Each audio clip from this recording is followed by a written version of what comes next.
দোতলা দিয়ে ঘুমিয়ে মহারানী এই সন্ধ্যেবেলা এসছে 6:30টার সময় একতলায়, ঠিক আছে, দোতলা দিয়ে নামেনি, এই এখন একতলায় নামলো। নেমে টেমে এসে রান্নাঘর দিয়ে ঘুরে এসে আমাকে ডাকছে এরকম করে, মানে এবার টয়লেট করতে যাবো, তুই আমার দরজাটা খুলে দে। চালাক, শুধু চালাকি। দাঁড়া লাইট জ্বালাই, পুরো লাইট জ্বালাই। ও হিসু করতে যাবে, ও আমাকে সিগন্যাল দিচ্ছে কই। হ্যাঁ ঢেকে ঢুকে তাও দোতলার দিয়ে যে ছাদে চলে যায় সেই বুদ্ধিটুকু নেই। এই রে এখানে আবার সেই ছুঁচো এই যে দেখতে পারিনি, তোরও দেখতে পাইনি, গন্ধ পেলেই তোর অবস্থা শেষ রে।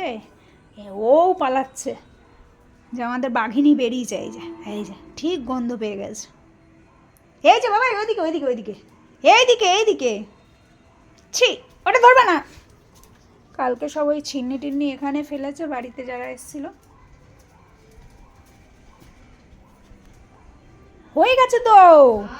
ওই যে মা, ও মা দুধ খাবে বলে রান্নাঘরে গেল, যেই দেখলো তুমি ওখানে নেই, এবার হিসু ও নিচে এসে দেখেছে যে খাওয়া দাওয়া হয়ে গেছে কিনা, বেশিক্ষণ ঘুমিয়ে পড়েছে কিনা, কালকে টিফিন দেওয়া হয়নি না সন্ধ্যেবেলা, এই এখন এই নিচে এসে হিসু পেয়েছে বলে আমাকে ডাকছে,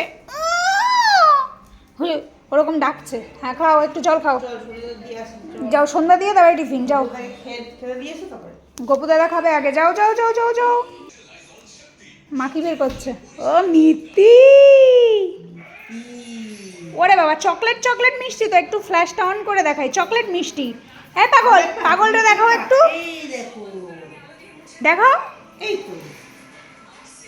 চকলেট মিষ্টি, দেখেছিস? তোর গপু দাদা চকলেট মিষ্টি খাবে, তুই খেতে পারবি না। হ্যাঁ যাচ্ছি, চল তোর ল্যাসটা তোর বাবু। হ্যাঁ দিয়েছি ধূপকাঠি। আয় মা, আয় মা, আয়। হ্যাঁ বাবা আসুক আগে। ও মা মুখ থুবড়ে পড়ে গেছে মেয়েটা, এসো না, দাঁড়া না মামা পড়ে গেছে মা, এখানে 3টে সিঁড়ি একসাথে ইয়ে করে চড়ে শোনা রে আমার। বাবা নিচে, বাবা কোথায়? কি বলো, বাবা নাকি নিচে? বাবা ব্যালকনিতে হবে, দেখো পড়ে গেল কিভাবে। ব্যালকনিতে না, ঠিক আছে আমি, হ্যাঁ দে। ওর পাপা সেই লাইট লাগিয়েছে, টুনি লাইট, সেই সব নিয়ে ব্যস্ত।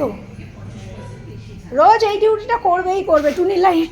আর আমি টুনি লাইটের ইয়েটা আমি কালকে বাইরে ফেলে দিয়েছিলাম রাত্রিরে, মনে পড়ে গেছে ওনার এখন। তো যাই হোক, তোজবাবু টিফিনটা করে নিক। আর গুড ইভিনিং সবাইকে।